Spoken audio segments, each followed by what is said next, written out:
I know some people who lived through the War of Kosovo, and if you know anything about the War of Kosovo, you know that in in that region, we're talking Eastern Europe and the Russia versus Western Europe conflict and so on. This was, I forgot the year. I think it was in the early 1990s, but I'd have to check. But it was a situation where things were normal one day, and then almost instantly the citizens there, they found themselves in a state of total war. And it happened just boom, just like almost overnight. And they couldn't even believe it. And there's a lesson in this, which is that normalcy bias can be a very dangerous thing. You and I go through our lives every day and we take it for granted, almost by default, that things are going to be the same as they are today, tomorrow, that the grocery stores will be open and there'll be law and order in our city or our state, that we'll have electricity, all these things that we can order online and get delivery via UPS or FedEx or something. And these are assumptions, and these assumptions break down very quickly in times of war or chaos. And what the people of Kosovo found out very quickly is that all of a sudden you can't buy antibiotics anymore. All of a sudden the pharmacies are wiped out. All of a sudden the stores are closed. Now you're dodging sniper fire to go get insulin. You know what I mean? That kind of situation. And this has happened throughout the history of the world. I mean, look at the people of Venezuela right now.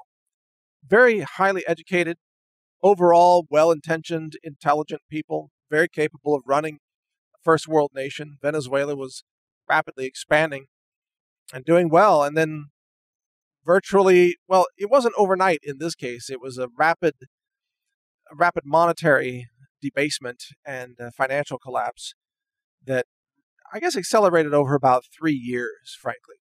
And over that 3-year period, then these people who were once very well off and very wealthy and well fed, they had food, they had money, they had jobs, everything.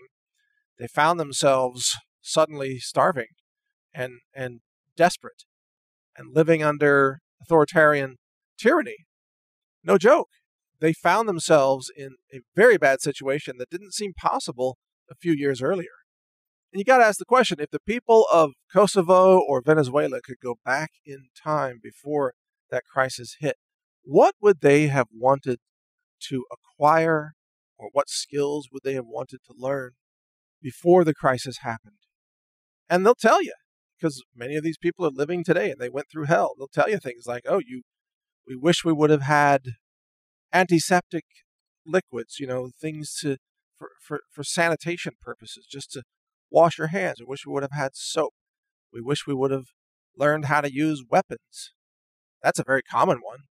Wish we would have had a handgun and some extra ammo. We wish we would have taken some classes about how to use those weapons.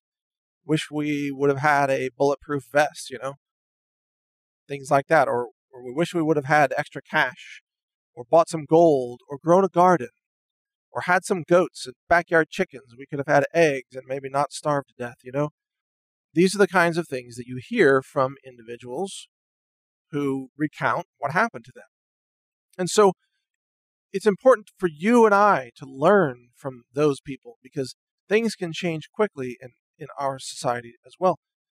And what we take for granted right now won't be available, won't be here every day.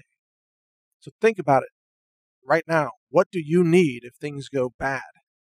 What do you need that you don't have? And not just objects, but also skills. What skills do you need to learn? What relationships do you need to nurture? People to know locally, people who could be part of your neighborhood network of self-defense, for example. These are questions to ask yourself right now. And I know I've been telling you a lot of this lately, but it's because there's a legitimate sense of urgency about things that are coming. You're not going to have unlimited amount of time to prepare. So get on it now while you can, and save yourself in ways that other people wish they could have saved themselves, but they failed. Ultimately, no one is going to save you other than you. So get on it right now and you won't regret it. Thanks for listening. Mike Adams here, the Health Ranger. Check out my website, survival.news. And I've also got another website called collapse.news, which talks about the coming collapse, economic collapse, Civil War collapse, things like that. So check them out. You'll learn a lot. You may even learn something that can help you survive the chaos that's coming. Take care. Learn more at healthrangerreport.com.